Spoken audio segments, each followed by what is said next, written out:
اسلام قبول نہیں کیا، فوراً گھر جاتا ہے اور ماں سے پوچھتا ہے، ماں یہ مسلمانوں کا گرو کیوں روتا ہے؟ مسلمانوں کا بابا کیوں روتا ہے؟ میں ہر روز گزرتا ہوں، عصر سے لے کر مغرب تک کا جو وقت ہے وہ روتے رہتے ہیں۔ ماں نے کہا، جا ان سے پوچھ لے کیوں روتے ہیں۔ وہ نوجوان حضور خواجہ غریب نواز کے خیمے میں آتا ہے اور کہتا ہے کہ اے اسلام کے گرو بابا، میں روز یہاں سے گزرتا ہوں، آپ کے رونے کی آواز آتی ہے، بتائیے آپ کیوں روتے ہیں؟ کہا، جاننا چاہتا ہے میں کیوں روتا ہوں؟ میں نے ایک مدت پیر و مرشد کے ساتھ گزاری ہے، مرشد کی خدمت میں گزاری ہے، مرشد کی یاد میں روتا رہتا ہوں۔ اس نوجوان نے کہا، اچھا، میں نے تو سنا تھا کہ انسان کو جب درد ہوتا ہے، تکلیف ہوتی ہے تو تکلیف انسان کو رلا دیتی ہے، آپ کو محبت ہے، یہ محبت میں بھی انسان کو رونا آتا ہے؟ کہا، ہاں نوجوان، انسان محبت میں بھی روتا ہے۔ کہا، تو پھر مجھے بھی رونا ہے، میں بھی رونا چاہتا ہوں، مجھے بھی رونا سکھا دیجئے۔ کہا، تو رونا چاہتا ہے؟ کہا، روز رونا چاہتا ہوں۔ کہا، ٹھیک ہے، دو شرطیں ہیں، ایک تو مسلمان ہو جا، دوسری میرا مرید ہو جا۔ کہا، ماں سے پوچھ کر آتا ہوں۔ ماں کے پاس گیا اجازت لینے کے لیے۔ ماں نے کہا، تو ضدی ہے، جو ارادہ تو کرنا چاہتا ہے وہ تو کر لیتا ہے، جا جو کرنا چاہتا ہے کر لے۔ حضور خواجہ غریب نواز کے دربار میں حاضر ہوتا ہے اور عرض کرتا ہے، اے بابا، میں بھی مسلمان ہونا چاہتا ہوں، مجھے مرید کر لیجئے۔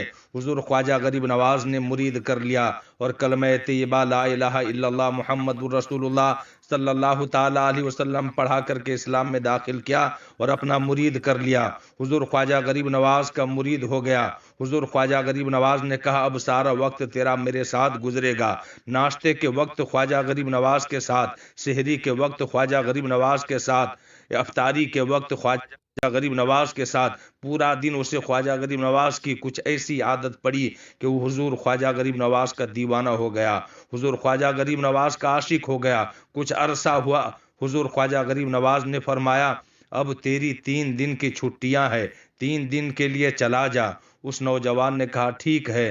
حضور خواجہ غریب نواز نے کہا، 3 دن تک اب تو ہم سے ملاقات نہیں کر سکتا ہے، تجھے ہم سے ملنے کی اجازت نہیں ہے۔ کہا، ٹھیک ہے۔ وہ نوجوان چلا جاتا ہے۔ جب وہ گھر جاتا ہے تو پہلے دن یہ وہ نوجوان ہے جو پہلے 3 روٹیاں کھایا کرتا تھا، آج ایک لقمہ بھی نہیں کھا پاتا ہے، اسے کچھ ہو گیا ہے۔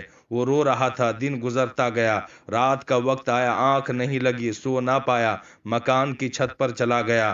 ماں نے دیکھا، بیٹا چھت پر کیوں گیا ہے؟ ماں چھت پر جاتی ہے، بیٹے کیا ہوا؟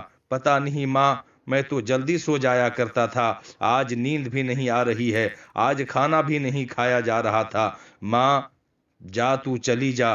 ماں، بیٹا روتے ہوئے کہتا ہے، ماں چلی جاتی ہے۔ جب سحری کا وقت ہوتا ہے، اس کی آنکھوں سے اشکوں کی برسات جاری ہوتی ہے، وہ رو رہا ہوتا ہے۔ ماں آ کر پوچھتی ہے، کیا ہوا بیٹا؟ کہتا ہے، ماں، مجھے پیار ہو گیا ہے، مجھے عشق ہو گیا ہے، مجھے محبت ہو گئی ہے۔ جا حضور خواجہ غریب نواز کے پاس جا اور جا کر کے کہنا کہ اب جدائی برداشت نہیں ہوتی، اب مرشد کی جدائی برداشت نہیں ہوتی۔ ماں فوراً خواجہ غریب نواز کے دربار میں حاضر ہوتی ہے اور کہتی ہے، میں نہیں جانتی مسلمانوں کے بابا، تو نے میرے بیٹے کو کیا دے دیا ہے، تمہارا تعلق نہیں سمجھ پائی، لیکن وہ رو رہا ہے، کہتا ہے واپس بلا لو۔